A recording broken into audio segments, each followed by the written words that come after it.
What is beat? What is beat? He asked me what beat was, so I told him, beat is not a what? Beat is not a what?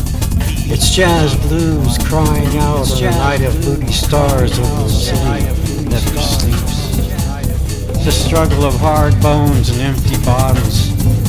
It's dreams left sleeping by the click-clack railroad tracks and dreams waking on the beach with the taste of last night's drunk still in your mouth. It's calling out your lover's name so loud that it shakes the sky to brightness, then moves through the day with fierce determination. It's living present and feeling the perception that there will not be another day like this ever.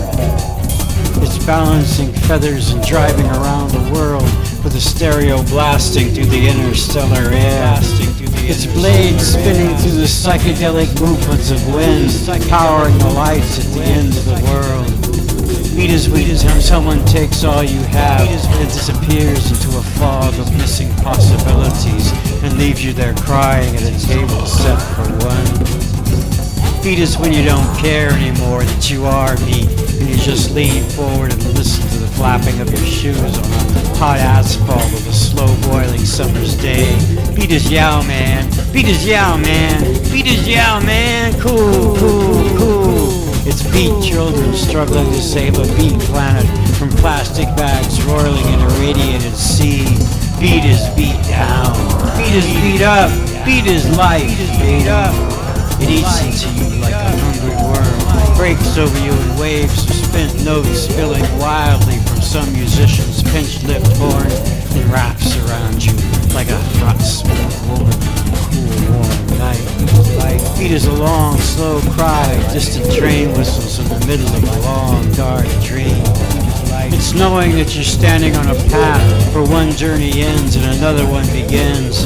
Beat is watching the vapor trails of airplanes crisscrossing the sky and knowing that you'll be somewhere else when tomorrow burns a new experience inside you. It's tapping shoes and nodding heads, and wild screams when you can't contain the joy that's inside of you. It moves your feet, propels you across the floor, and throws you into the arms of a pretty girl, while a musician on stage is smiling because he feels it too. So he starts pounding the piano so hard that the sound is flying out through the electric air as a drummer taps his hi-hat of unexplored possibilities. Beat is finding the rhythm in the poem. Beat is life, man. Beat is life. Beat is life, man. Beat is life. Beat is life, man. Beat is life. Beat is life, man. Beat is life, man. Beat is life.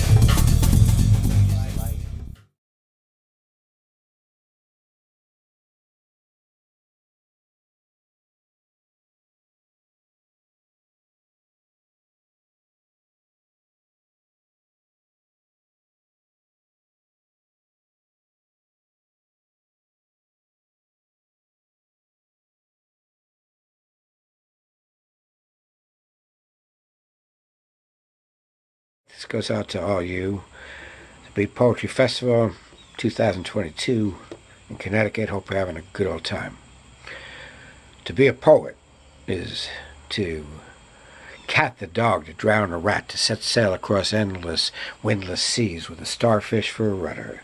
To be a poet is to broadcast in the dead zone of the animal heart, to commune with shadows, to rise like a lark out of the darkness while other men crawl or bend their knee to unforgiving gods.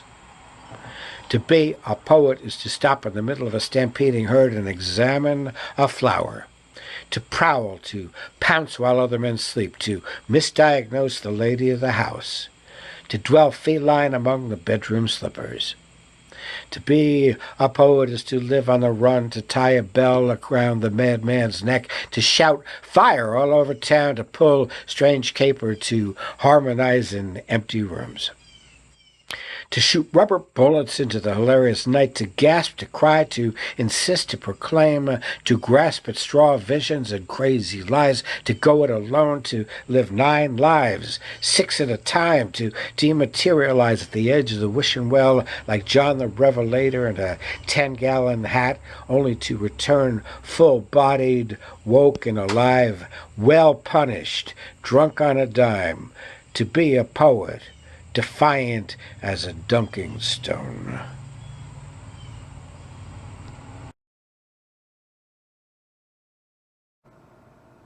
The name of this piece is On Translation. I've read more than a few poems that have been translated one language to another, one idiom to another. And to me it always seems like somebody saw the Mona Lisa, went home, got out their crayons, and did the best they could to recreate it. Now, whether the new artist had the skills of Leonardo da Vinci, or even greater, it's possible. No one's unsurpassable. It still is not the same thing. It still is not the original. And that's how I feel about poetry. Poetry is the purest of the literary arts. You can translate a novel, and you can translate a history book, you can translate a biography, and get the gist of it. But can you take the 2, 4, 8, 16, 18, 32, 400 lines of a poem and capture the nuance of the language of the original artist? I think not. Several years ago, I was offered a chance to be part of a team creating a new English translation of Tagore's work, and I realized anything I make out of this in terms of the final product is not going to be exactly what Tagore thought. It would be a new interpretation. And in my teachings, that poetry should be like photography. It should be the capturing of an instant, of a moment of emotion. Nothing more, nothing less, nothing else. No Photoshop tricks. I came to realize that I have my doubts about translation. I have had my works translated. I know of at least 6 languages, and according to rumors, my work is fairly well circulated in China. I've not seen any of those, but I have no doubt about it. And some of it's beautifully done, but it's not mine. And so therefore, when you take in that wine and bread, it is not my body and not my blood. Have a great one.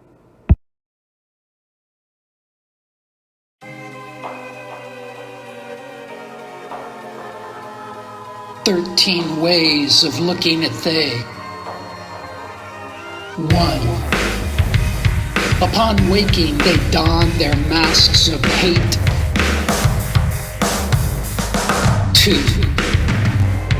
They squeeze off endless rounds from their 357 magnus opus of obliteration. 3. For breakfast, they eat serial killers. 4. For lunch, they eat the hearts of the good intentioned. 5. Firebombing churches is their one true religion. 6. They roll around in shit and mud and claim they're cleaner than everyone unlike them. 7. They're not your friend until you're dead, and even then their allegiance is only temporary. 8. They breathe, sleep, and eat guns. They fuck guns, have gun babies, then send them out into the world to seriously fuck with you. 9. The only thought on their minds how to add a 666th Amendment to the Constitution. 10. Fascism is their only form of humanism. 11. They unimagine the sun, feed flowers, handfuls of sleeping pills. 12. Poison is their prayer, the snapping of your neck. Hymn. 13. Nothingness is the highway they drive to get from one moment to the next.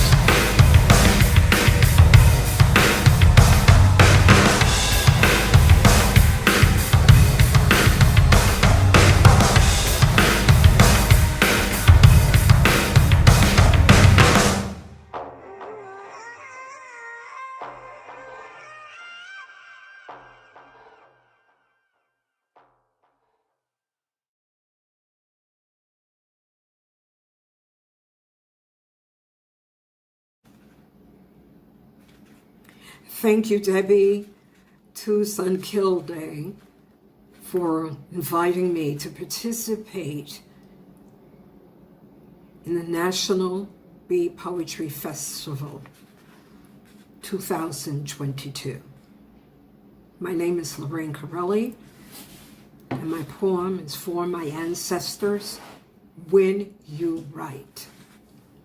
When you write unsettling words, uncompromising, unfriendly, unafraid to be ugly words. Write words that crush and unearth truth buried beneath supremacist, revisionist, historical stench, stolen history and appropriated genius, and your ancestral mothers and fathers rape blood. Write words that tear at skin, choking your throat until birthed. Unapologetic words dismantling privilege, entitlement, and supremacy. Do not silence nor sell your ancient tongue. You were bought and paid for long ago. Do not bargain with ancient sacrifice, for when you die, our ancestors will not grant you peace. When you speak, speak courageously. You are never alone. Your words are sacred. Do not bless our oppressors with comfortable words, words carved to ease a humanity and spiritualism that never exist. Teach your daughters not to crave nor to suckle undeserving murderous blood, and your sons not to dishonor ancestral sperm and foreign wombs. When you write, fuck them hard with our trauma, anxiety, fears, depression, strategies for daily survival, and centuries of terror. Only then, when you die, will our ancestors welcome you.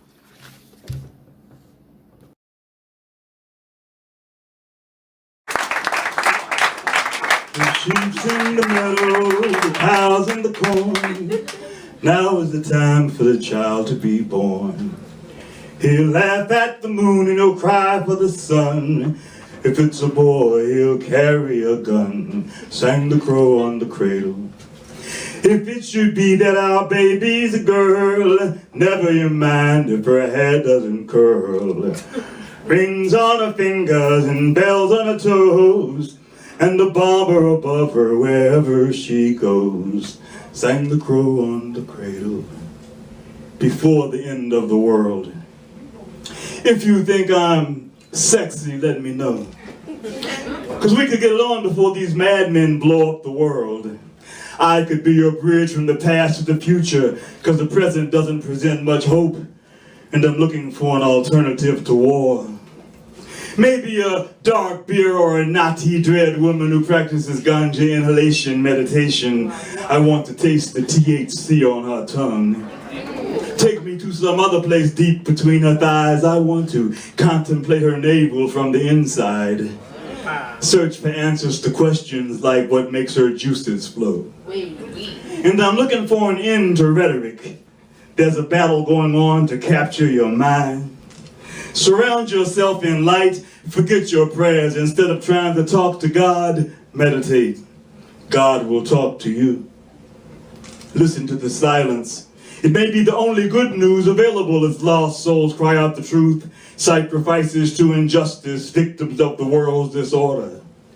Beware of bushes that burn. Wake up and piss, the world's on fire.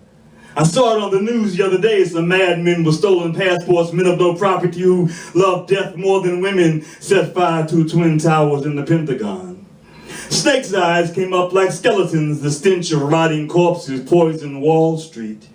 Wrapped in old glory, the Dow tumbles like a drunk down a dark stairway, a victim of amnesia, forgetting all the crimes she has committed.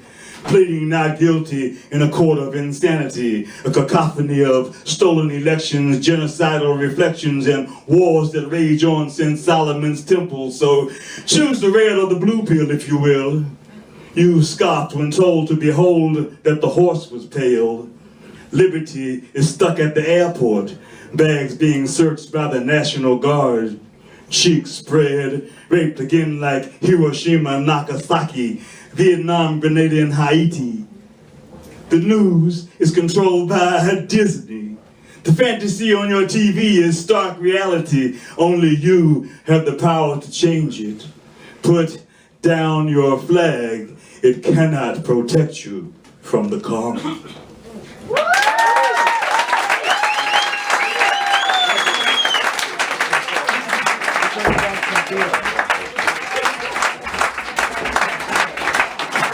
Ngoma, give him some more LOB. Yeah.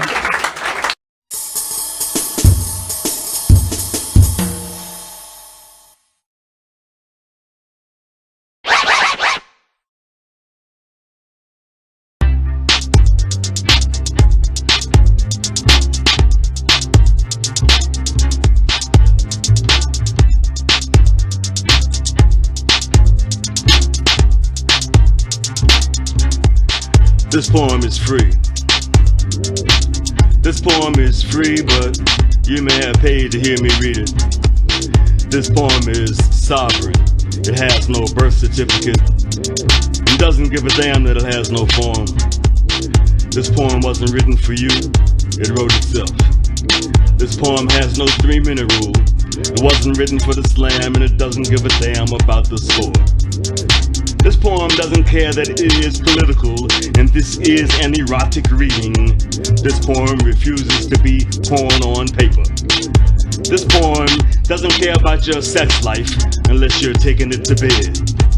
This poem has a complicated relationship with its 9 to 5. This poem doesn't care about Jesus.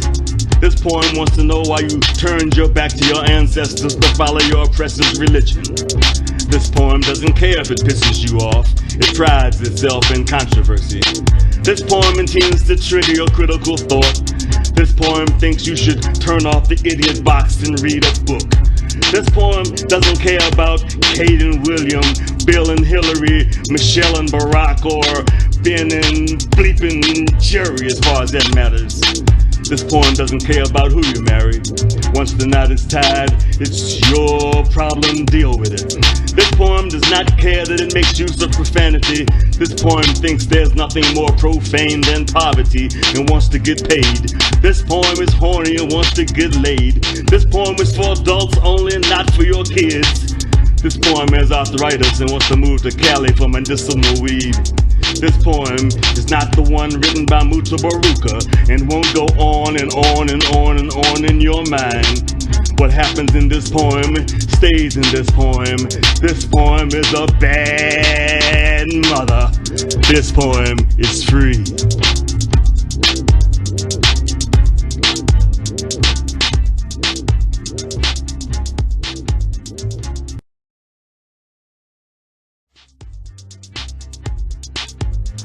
Alafia.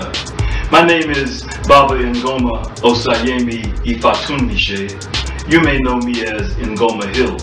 If you're linguistically challenged, you can call me Ngoma or Baba Ngoma. But I'm glad to see you and I'm glad that you're listening. I'm a spoken word artist, a performance poet, and a multi-instrumentalist. You can reach me on www.ingomasworld.com, and you can also like me on Facebook at Ngoma's Not Your Average String Thing. Thanks for listening. Odabo.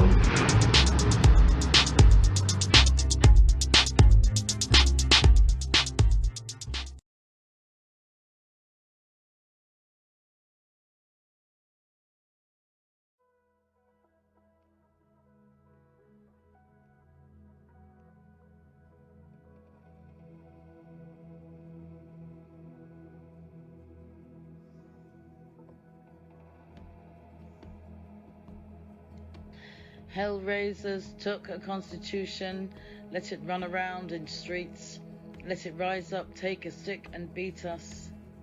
This is an aborted democratic state. Covered women's faces in Afghanistan, the new Taliban law shows us the nearing, the ever increasing circle, fates of this new woman hate.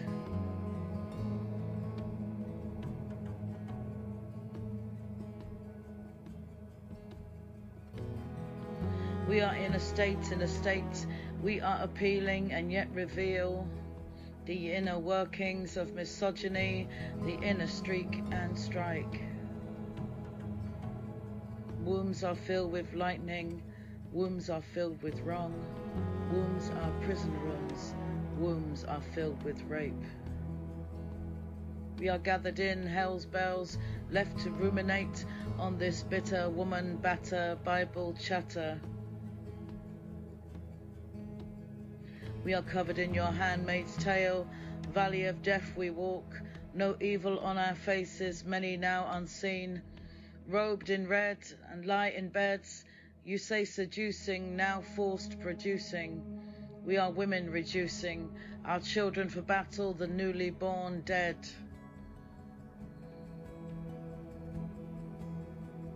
We are seen unclean, ordered instead.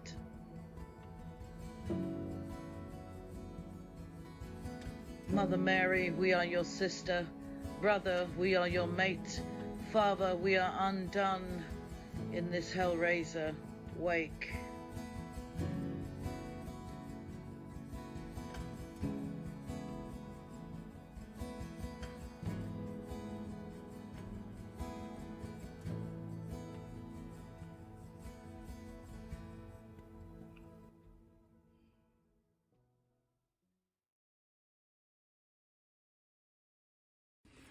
My name is Katherine Katey Johnson. I'm a beat poet from Cushing, Oklahoma, and I want to sing a song for you today called Isolation. Isolation, COVID isolation, isolation, the game we have to play. First you take an island cruise, then you take a lasting snooze into the box before she docks. Whee! Isolation, COVID isolation, isolation, the game we have to play. Latex gloves for every task. Don't forget your facial mask. Wash your hands every hour. Isolation, COVID isolation, isolation, the game we have to play. If cough or sneeze is what you've got, test it in the parking lot. Up the nose, down the throat. Whee! Isolation, COVID isolation, isolation, the game we have to play until it goes away. It could be any day. Thank you all. Happy birthday, Jack.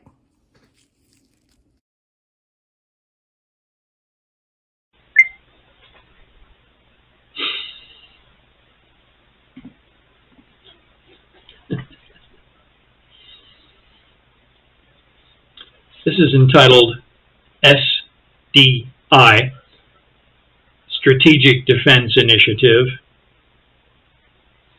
an orbital poem for the technologically advanced. Can your biorhythms cancel REM sleep? Can your cholesterol metabolism be counting sheep? Do your misdirected melanomas marvel at the leak? Would you mind if I wrote offline on video varnish sleep? Would your documented study object, you recollect? Without reflection, review detection, marvel at the sight. Would your quoted survey walk the robot dog tonight? Batteries of flattery flaunt, the heat printer saunters to taunt, whispering casually, printing passionately, warming his ribbon cables over wrapped royal solar collectors. Cables rainbowed in reclination, spiral data decollage detection. Does the paper curl just right? Sticky edges, curving, breaking right. Would your quoted survey walk the robot dog tonight? Would you wise to wander? Could your kind and candor keep the feeling fonder? Does the digital founder keep parallel data aligned? Would your quoted survey walk the robot dog tonight? Communications miracles help you remember those zip codes, while giant commercial conglomerates rank the urban air at nodes. Do your cancer studies relate to urban blight? Hold the precious candle higher with its light. Would your quoted survey walk the robot dog tonight? Watching airliners plunge with turbulent wind shear, while underrated radar stains to ping. Who was that? Where? Demobilizing scout ships on radar action screens. Has the battery obliged to spread the surging electric leap? Would your quoted survey walk the robot dog tonight? Stellar lasers mount the rings of accelerator paths. Mega computers spend the day writing Uncle Sam's bank drafts. Super calculators on rapid oxidators give the raiders something warm. Has the calm bestowed the swarm?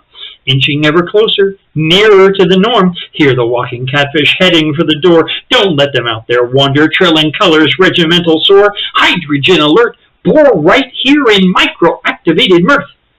Would your quoted survey walk the robot dog tonight?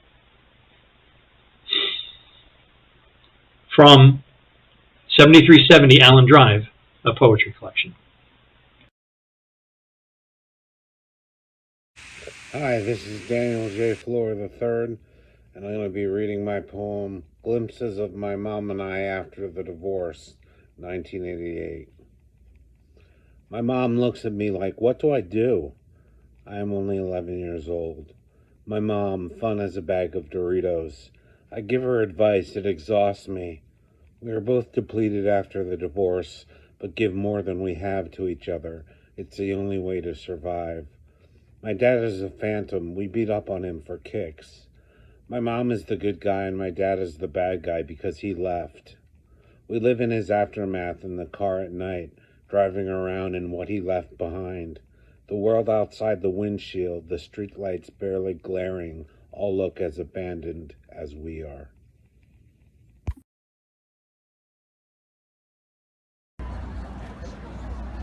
Hey, PW Covington here. I want to thank you so much for including my work in this anthology. And unfortunately, I'm not able to be there. I'll be able to be there for the festival this year because I'm probably stuck on set somewhere. But next year, maybe. Enjoy this brand new piece of mine. It's called The Blame. 3 a.m. in dark and modest light from the console radio.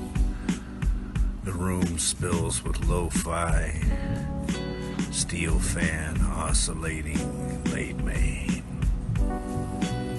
Smoke from a hand-rolled Kush indica, medicinal for sleep. Lit journals, little magazines season the floor and furniture. This one from Lacrosse, that one from Macallan. Satanic anthologies and unapologetic smut. Where does all this word spill shit come from? Pretending to be poetry